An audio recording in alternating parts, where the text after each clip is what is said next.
There are very specific and particular real estate deals that you should avoid. And the ones that you should avoid are probably not as obvious as the rest of the market makes it seem.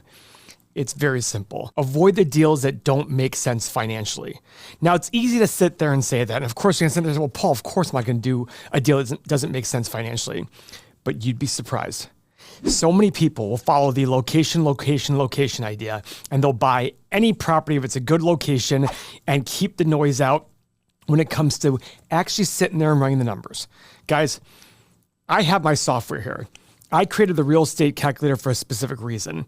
My reason was different than most. I actually thought I was being too conservative on deals. And guess what? When I started looking at my deals, I realized I was being too conservative.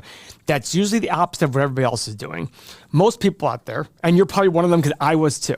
When I first started in real estate, I thought, okay, buy a property, mortgage, tax, and insurance. As long as I can cover those and put a few bucks in my pocket every month, great deal, I'll do well.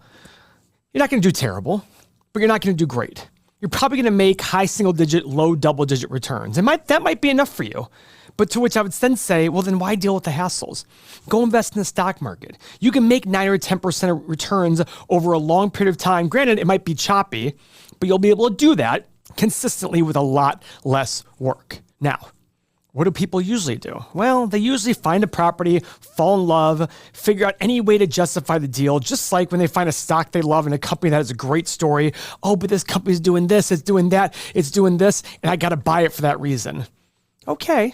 And I want you to buy companies that have great stories, but I want you to buy the companies that have good stories while the market's turned on them. And that's very difficult to do. Same with real estate. I want you to find the deals that make the most sense. Unfortunately, those are the deals that less people are going after. Now, luckily, you can program yourself, and I can help program you the way I program myself, which is if everybody's running in one direction, I sit there and say, it's probably something to avoid.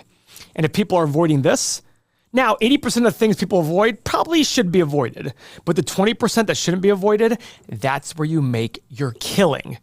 Now, first and foremost, don't fall in love with the first deal. Like I said before, they find a deal, they fall in love. The first thing I tell every single person who gets involved in real estate, when the people are here getting my personal advice, when we do our group coaching for real estate, I said to everybody, go out there and find 10 deals, price them all out, and make every offer you can with a huge return in there. Why? Because I want you to get used to being told no. You have to become completely immune to that. 2, never, ever, and I cannot repeat this till the day. I have to say it over and over. Never trust your realtor or broker. They're in for the commission. Every single time I've trusted my real estate agent or broker, I have lost money. And that happened twice. One was a small amount. The second one was 7 figures I lost by trusting the asshole that is now selling cars and then selling insurance in another state. Now, at the end of the day, it was up to me.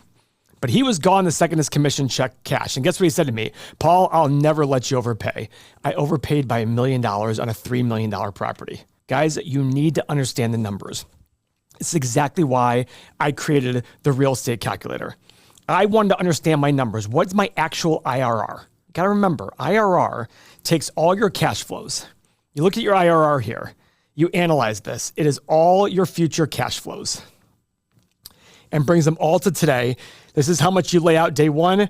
These are your future cash flows, and your IRR is very simply right here at the bottom, 13.5%. And I put some numbers, changed some numbers in here to kind of look at a low case scenario for me.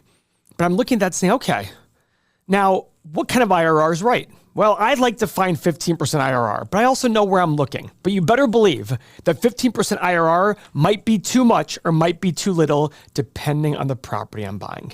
If I'm buying a property in a very tough area where I'm going to have high turnover, a lot of crime, a lot of evictions, a lot of hassle, I need a higher IRR. Doesn't that make sense? Shouldn't you be paid more money for more hassle? But if I'm buying a Class A property in a very beautiful part of town that isn't going away, I should do less than 15% IRR.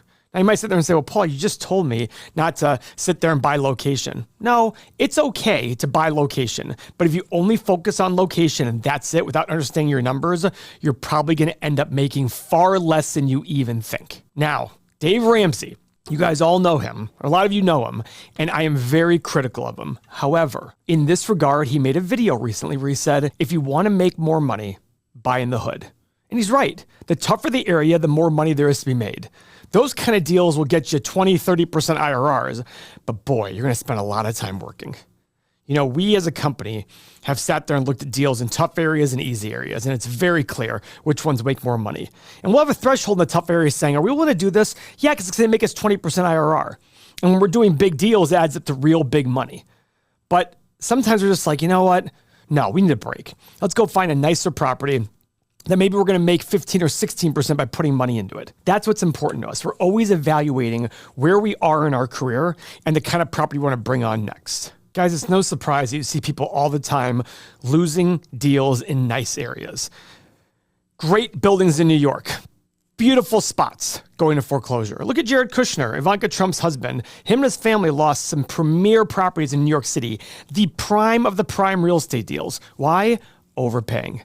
Too much debt. If it was just about buying the best location and make a lot of money, that'd be very easy. We'd all do it.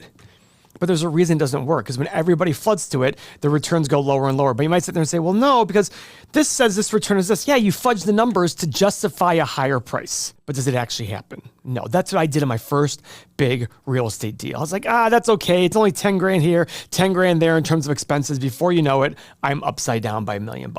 This video wasn't about showing one specific deal. It's about helping you avoid the really bad ones. And the really bad ones occur when you're chasing other areas and chasing returns that everybody else says are great. Too many people jump into these deals that just don't make sense. And I wanted to walk you through how to avoid those mistakes. I get pitched by people all the time who have thousands of units, and I look at the deals going, what the hell is going on? Because by the time a real estate syndicator, it's called, somebody raises money for deals, has been realized that their deal didn't work out, it's 4, 5, 6 years down the road. By then they can blame the market and do all these other things. Well, we didn't know this was going to happen. And if the deals do work out, they pat themselves on the back. Here's a spoiler alert.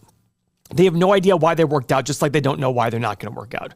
So if you really want to understand how to break down every deal the right way, you got to go watch our full real estate course that's linked on the end screen and download my real estate guide by clicking the link in the description below.